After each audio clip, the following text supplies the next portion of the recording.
Соры қайнаған ана әңгіме. Жанар әбден мұңға толған алтын жүрегі қарсайырлы жасап, ағыл-текіл жылап отыр. Көкірегін ашу кернеген байғұс ана бәрін тастап, қалада тұратын қызының үйіне келіп, мұңын шағып отырған бет еді. Қыз шіркін қашанда жанашыр ғой. Анасының мынадай қаліне жүрегі ауырып, екі көзінен жас тамшылап, ол да жылап отыр. Анашым, сізді қайтсем екен? Жыламаңшы, бәрі жақсы болады. Алладан үміт үзбейік, жыламаңшы анашым деп шыр-пыр болуда.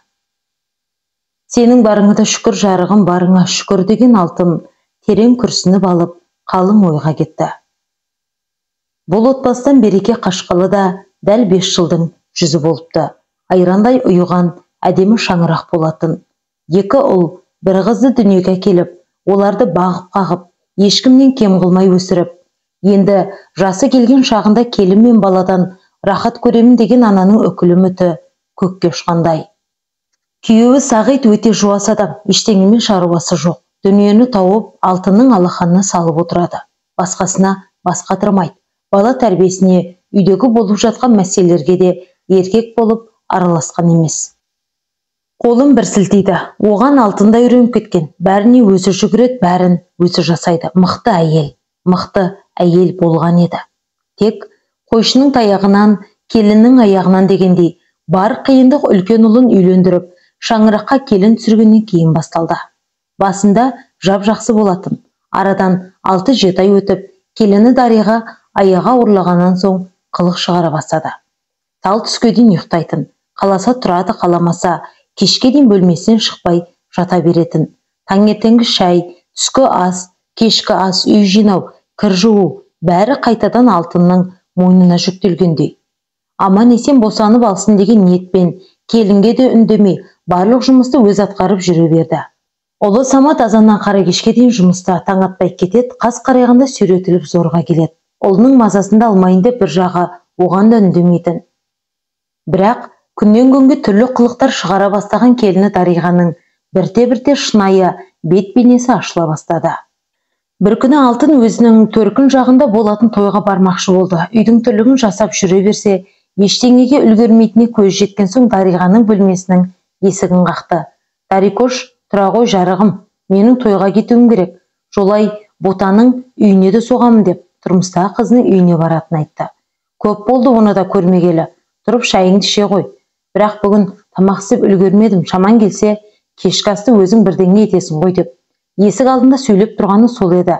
Маңдайына тарс етіп тиген есіктен ұшып түсіп, жерге сұлқ ете қалды. Есікті барынша жұлқынып ашқан келіні қасында аларып қарап тұр. Ары тұрмайсыз ба? Не деген адамсыз өзі? Немене, қайда кетейін деп жатырсыз? Үйдің түрлігін кім істейді? Маған қалама сонда бәрі деп. Екі қолын бүйіріне таянып, бедірейіп тұр.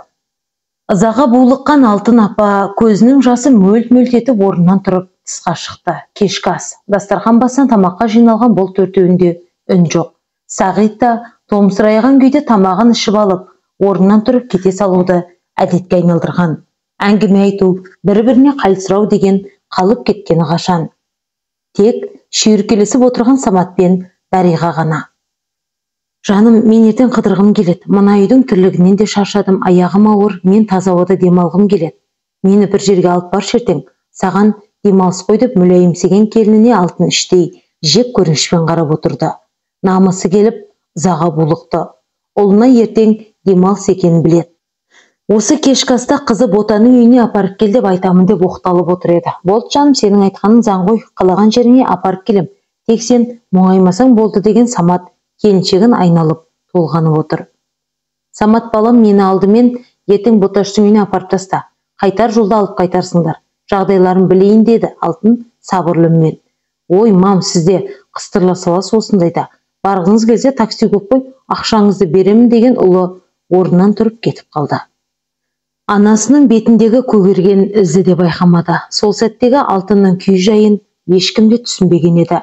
Туған ұлынан өзі қаламаған сөз естіп, жаны жараланды.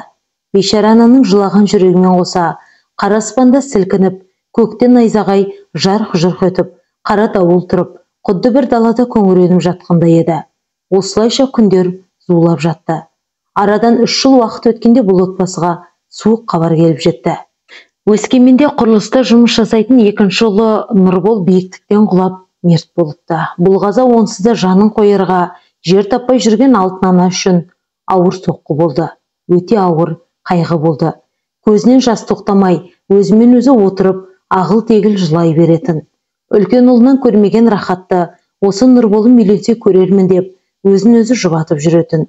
Алайда, мына қазадан кейін жігері құм болып үгітіліп, еңсесін бір тіктей алмай, ақырында ауруға шалдықты.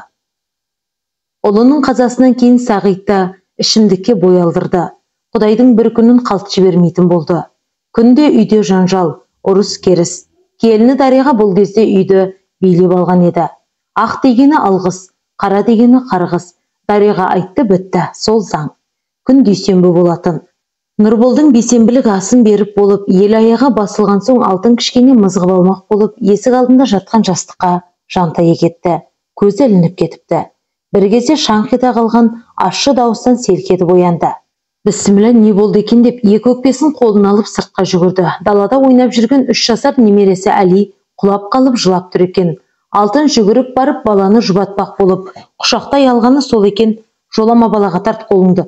Жатып ішер, масыл неме деген келіні. Бұны жұлқып итеріп жіберді. Бұндай сөздерге ет үйреніп кеткен алтын апа ләмдеместен баланың жанына қайта барып, үстін қағып еркелетіп әуре. Солақ екен, қақпа есігі ашылып, күйеуі Сағит қолына бір бөтелкесін ұстап алып, сүйретіліп келе жатты. Жетпеген осы енді. Қашан құтылар екен осы сендерден? Шаршаттыңдар мені. Бірің алқаш, бірің ауру. Қашанғы бағам сендерді, не өлмейсіңдер, не қоймайсыңдар деген Дариғаның аузынан ақ ет кіріп көк ет шықты.